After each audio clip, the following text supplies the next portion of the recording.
ನೀರಿಲ್ಲದೆ ಹಾಹಾಕಾರ ಸೃಷ್ಟಿಯಾದ ಹಿನ್ನೆಲೆಯಲ್ಲಿ ಬಿಸಿಲನಾಡು ರಾಯಚೂರು ಜಿಲ್ಲೆಯ ಮಸ್ಕಿ ತಾಲೂಕಿನ ಪಾಮನಕಲ್ಲೂರು ಗ್ರಾಮ ಪಂಚಾಯಿತಿಗೆ ಬೇಲಿ ಹಾಕುವ ಮೂಲಕ ಮಹಿಳೆಯರು ಮತ್ತು ಗ್ರಾಮಸ್ಥರು ಮುತ್ತಿಗೆ ಹಾಕುವ ಮೂಲಕ ತಮ್ಮ ಆಕ್ರೋಶ ವ್ಯಕ್ತಪಡಿಸಿದ್ದಾರೆ. ಅದೆಷ್ಟೇ ನೀರಿಗಾಗಿ ಬೇಡಿದರೂ ತಲೆ ಕೆಡಿಸಿಕೊಳ್ಳದ ಗ್ರಾಮ ಪಂಚಾಯಿತಿ ಅಧಿಕಾರಿಗಳು ಹಾಗೂ ಪಿಡಿಒ ರಾಮಣ್ಣ ಇರಬಗೇರಪ್ಪ ಮೇಲೆ ಆಕ್ರೋಶ ವ್ಯಕ್ತಪಡಿಸಿದ ಗ್ರಾಮಸ್ಥರು ಪಿಡಿಒ ರಾಮಣ್ಣ ಎಲ್ಲಿದ್ದೀಯಪ್ಪ ಬಂದು ನೀರು ಕೊಡಪ್ಪ ಅಂತ ಬೇಡಿಕೊಂಡ್ರೂ ತಲೆ ಕೆಡಿಸಿಕೊಳ್ಳದ ಅಧಿಕಾರಿಗಳ ದೂರಾಡಳಿತವನ್ನ ಖಂಡಿಸಿ ಪ್ರತಿಭಟನೆ ಮಾಡಿದ್ರು. ಇನ್ನು ಮಸ್ಕಿ ಶಾಸಕ ಬಸನಗೌಡ ತುರ್ವಿಹಾಳ ಸಾಹೇಬರಿಗಂತೂ ಇದ್ಯಾವುದರ ಪರಿವೇ ಇಲ್ಲ.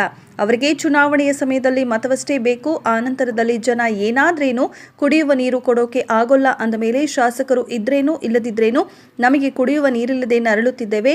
ಒಮ್ಮೆಯಾದರೂ ಯಾರೊಬ್ಬರು ತಿರುಗಿಯೂ ನೋಡುತ್ತಿಲ್ಲ, ಇನ್ನೆಷ್ಟು ನಾವು ಕಷ್ಟಪಡಬೇಕು ಎಂದು ಗೋಳಿಡುತ್ತಿದ್ದ ಗ್ರಾಮಸ್ಥರ ಗೋಳು ಹೇಳತೀರದು.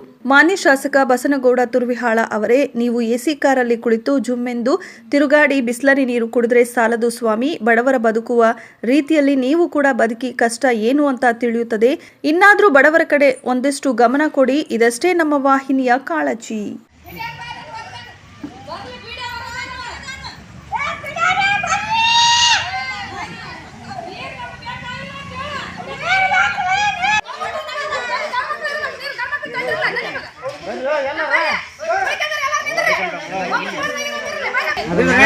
ಮಾಡಲ್ಲ